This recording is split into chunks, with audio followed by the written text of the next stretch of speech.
When you picture the 1950s in America, you probably think of this perfect image of unity and good times, right? But what was really holding that picture together? Was it the incredible shared victory of World War II, or was it the shared fear of the Cold War? Today, we're going to pull back that curtain and really dig into the forces that forged an entire decade. Okay, so let's just imagine for a second. It's 1945. All across Europe and Asia, cities are just rubble. But the United States, it's standing, virtually untouched with its factories humming. America isn't just a victor in the war, it's pretty much the only major power left with its economy absolutely supercharged. This isn't just a new chapter for the country, it's a whole new role for America on the world stage. So let's take a closer look at this world, completely remade by war, and see exactly where America stood in all of it. I mean, this moment is really one of a kind in history. America isn't just a winner, it's a new kind of superpower. But you know what? The real strength wasn't just in the money or the military. The incredible thing was at home. Years of shared sacrifice, from rationing sugar to everyone working double shifts in factories, had woven this incredibly tight fabric of national unity.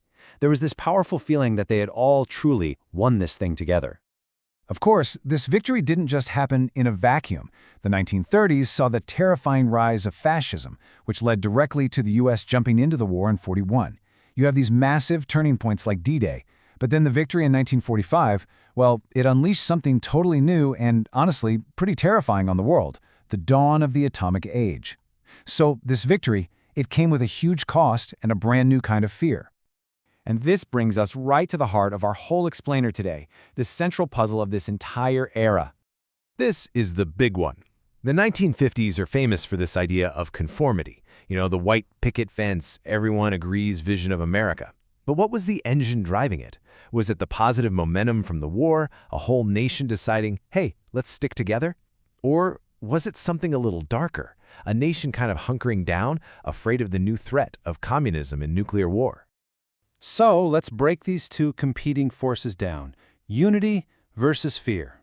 Let's see how each one really left its mark on the decade. So on the one hand, you've got the powerful legacy of the war itself. I mean, think about it.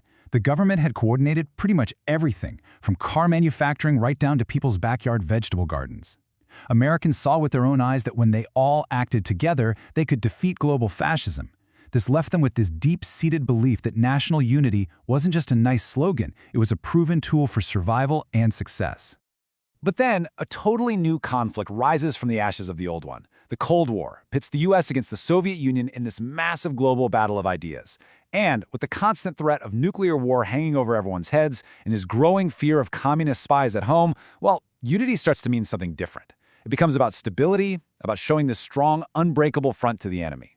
And you can really see the two sides of the coin here. One was this unity built on a positive idea, a shared purpose, that feeling of we're all in this together. The other was a kind of conformity that was driven by negative pressure, a fear of the enemy, which created this need to quiet down anyone who disagreed and to define what it meant to be American in a really narrow way. So, what's the verdict from historians? Well, most argue it wasn't one or the other, but a powerful combination of both. As this quote suggests, the shared experience of the war created the perfect framework, the perfect foundation for a national consensus. But it was the intense pressure and anxiety of the Cold War that really hardened it, that solidified it into the kind of conformity we all associate with the 1950s. So how did this mashup of unity and fear actually play out in the real world? It created what historians call the age of consensus. But what did that really look and feel like in daily life? Okay, so consensus politics is basically a fancy term for an era where most Americans, and yeah, both political parties, pretty much agreed on the big stuff. Capitalism is good, communism is bad, and growing the economy is the number one goal. There just wasn't a lot of room for radical ideas on either side of the aisle.